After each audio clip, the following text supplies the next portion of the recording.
What if you could hear the last thought someone had about you? Not their deepest secret, not their overall opinion, but just the very last, fleeting thought before they walked away, hung up the phone, or fell asleep. For a man named Alex, this wasn't a question, it was a curse. Alex was a ghost in his own life, haunted by the constant worry of what people thought. He'd replay conversations for hours, dissecting every word, every pause, convinced he'd said the wrong thing. He felt utterly alone, trapped in a prison of his own insecurity. It started after a stupid argument with his best friend, Ben. Words were exchanged, a door was slammed, and Alex was left drowning in regret. That night, staring at a photo of them from happier times, a voice echoed in his mind, clear as day. It was Ben's voice, and it said, "I just wish he would listen." Alex stumbled back, his heart pounding. He thought he was going crazy, but then he tried it again. He called his sister. A short, awkward conversation. After she hung up, he closed his eyes and focused. Her voice whispered in his head, "He sounds so lonely." He had a power, and he thought it was the key to finally fixing his life. He was wrong. The power became an obsession. He used it on everyone. His boss after a tense meeting, "He's not living up to his potential." A woman he went on a date with, "He tries way too hard." Each thought was a paper cut to his soul, confirming his deepest fears. He became a detective of his own imagined flaws.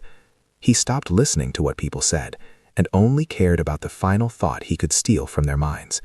He confronted Ben, armed with that one stolen thought, accusing him of being a bad friend. It only shattered their friendship further. The very tool he thought would bring him closer to people was building thicker, taller walls around him. His breaking point came at a hospital. His grandmother, the one person who had always been his anchor, was frail and fading. He'd been avoiding her, terrified of the final, disappointing thought he might hear. But he couldn't avoid it forever. He sat by her bed, held her hand, and they talked. Not about his failures or successes, but about small, beautiful things, the color of the sky, the taste of her famous cookies. She was weak, but her eyes were full of light. That night, clutching a small knitted bird she'd made him as a child, he braced himself. He listened. He expected to hear pity or sadness or disappointment that he hadn't visited sooner.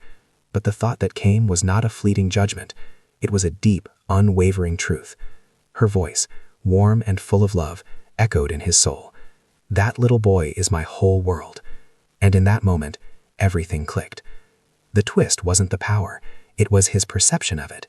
He had been collecting snapshots, single frames of frustration, annoyance, or fleeting doubt, and calling them the whole movie. His boss's thought wasn't a final verdict, it was a moment of professional concern.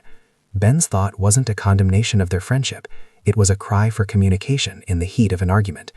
He had been so focused on the single negative frames that he missed the entire masterpiece of love, history, and connection that lay beneath. From that day on, Alex stopped listening for thoughts. He started listening to people. He called Ben and apologized, not for what he thought Ben was thinking, but for his own fear, for not listening. He began having real conversations, building relationships on trust and vulnerability, not on stolen secrets.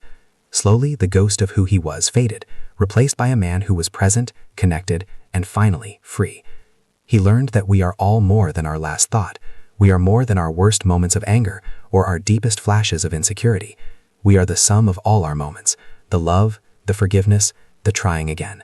So if you could know what people were thinking, would you really want to? Or is the real magic in having the courage to simply ask?